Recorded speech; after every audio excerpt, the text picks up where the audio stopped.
I mean, you must be genuinely excited to have the Olympics here in this town. How did that all come about? I know that's why you're laughing. It's such a macro story. I laugh. Well, look, the mayor of LA at the time, Eric Garcetti, who's now the ambassador to India, right, unbeknownst to truly everybody, right, on his first day in office, sent a letter to the U.S. Olympic Committee saying, if you ever compete or bid for the Olympics, I'm throwing LA's hat in the ring. Mm-hmm. And didn't tell his staff, I mean, not that he should have told me, but friends, whatever. Right.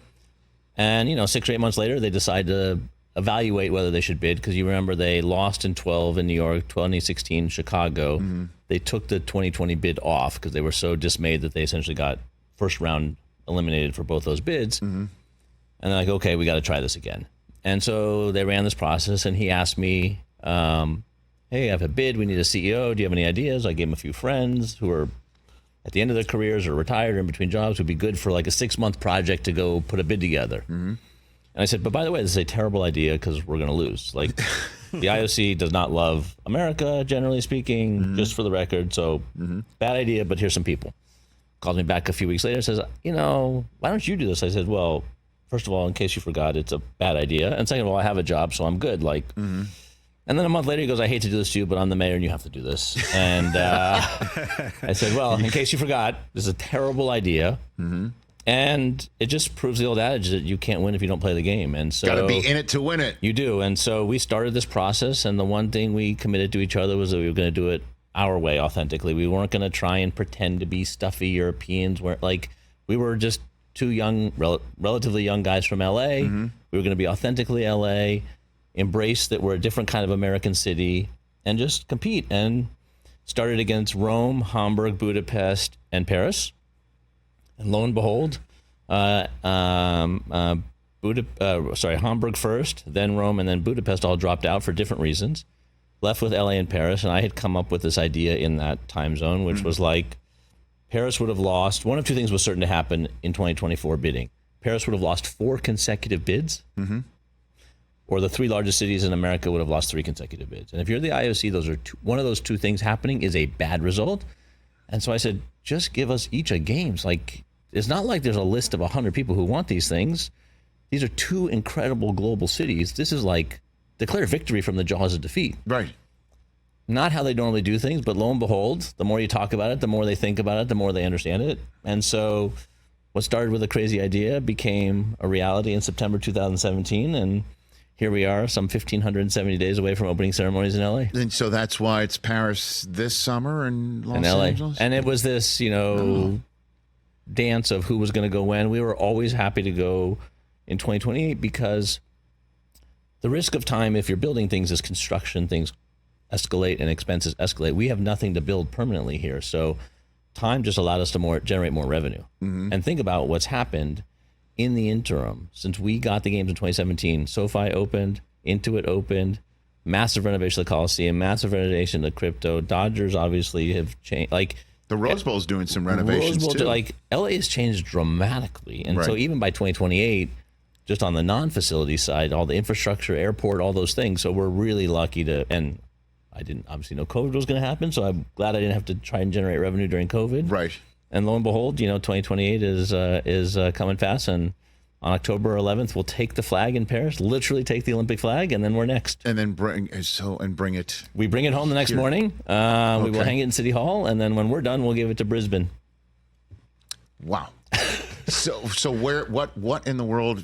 So the opening ceremonies are at SoFi. The opening ceremonies, the traditional parade of athletes is at SoFi. Yes. We will go through the Coliseum, because it's important to recognize the history of that venue. Of course. But the technology you need to produce an opening ceremonies for television yes. and infrastructure and sound and stuff, if you will. Yes. You can't do it at the Coliseum without spending hundreds of millions of dollars. But are you going to bring you're going to light the torch there though? I mean, we haven't decided, because it's a weird thing. There's never usually 2 torch lit, so we haven't quite figured that out. We're going to have to build a cauldron somewhere else, because the actual lighting of the torch will be at SoFi. The question is, do we light the Susie and I would give our backyard if you want. I mean, just I was actually thinking about, Spacesuit Guy, whatever he did in '84. You could recreate that thing, right? Sure. I'm with you. Whatever you need, Casey. All right, whatever you that. need, man. My backyard, for a cauldron. Athletics will be at the Coliseum, though, so we will build a track at the Coliseum, and it's going to be spectacular. So old school, man. Old school. Just like that. Old school. And then the Rose Bowl has Rose Bowl will have soccer finals and semifinals. The challenge is when you, Yes. as I remind people, the World Cup's coming to America in 2026. Oh my gosh. Which is nice, but as I say, that's a little boutique event. We have 36 sports in the Olympics, right? 36 sports. Yes. We will produce a men's and a women's World Cup as one of our 36 events. So we actually can't play more than the semis and the finals because we've got semifinals and finals, men's and women's. So you got 2 games on each side, finals 2 games, and then you got a bronze medal game. So you go back and play it. So you have 7 games essentially in 5 days. It's almost might be too much for the field. Jeez, where's the Olympic Village going to be? UCLA. Hey. So we will move. The great thing is we will move 20,000 students out of UCLA essentially. Come on. June 1st. Yeah.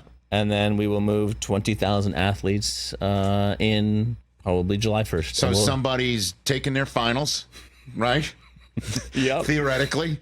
Then they have to pack up. Yep. And then so some like sophomore in their dorm room, they do their finals, they pack up, and then one of the top athletes in the world will be sleeping in that room.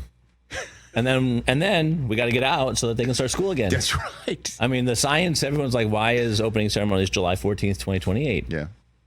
It is Bastille Day. There's no, that's a fluke. Okay. Because if you just draw the line from when UCLA ends and USC starts, it's the only time we can fit the Olympics and the Paralympics and get in and out between those 2 universities because they are the key to our delivery is USC and UCLA. Damn. Yeah. I'll just go personally here. I hope you don't mind. But what would your grandfather think of this, man? The great Lou Wasserman. What would he think of this right now? I think he'd be very proud that this is public service to me. Like I'm giving back to the city I was born in and loved. The city loves the Olympics. And if we do this right, we can truly change this city forever. And I think LA is one of the 2 or 3 most important cities in the world. And so my ability to use my skill set, look, I could not do this job in any other city in America. Yeah.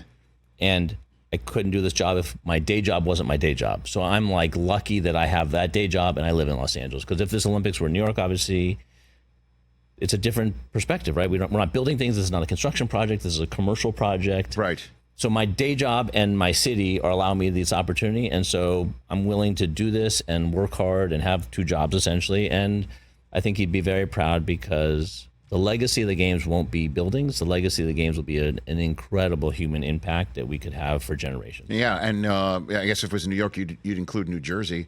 Are there how far out are we going out of town for some of these events? What do you got? Things like soccer prelims will play up and down the state for sure. Mm-hmm. I mean, even Northern California. Yeah, you're talking about too? Well, you probably use most of the MLS stadiums in the state because there's so many games that you'll have to play. Sure. We're going to move a couple events out of the state of California, which we'll announce here in the next month or so. Okay. Is there like a sub-bidding process for that sort of thing? No, there's a few sports where you have to build a temporary facility, which is expensive and doesn't have a lot of legacy use. Mm-hmm. That other places in the country have world-class facilities, so to be able to go use those facilities as is. Mm-hmm.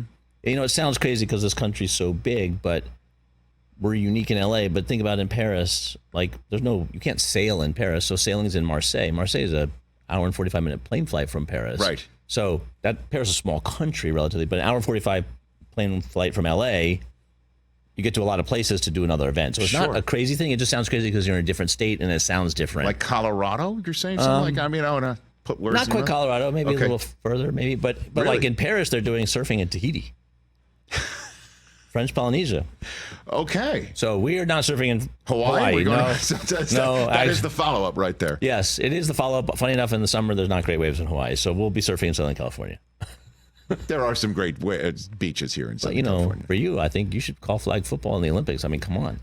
Listen, that's a Mark Lazarus question, right? You know what I mean? Yeah. And a Roger Goodell question. I mean, come on. But they are partners. We could put all of us in a room. How great would that be? It's going to be awesome for flag football. That, I know the league is fired.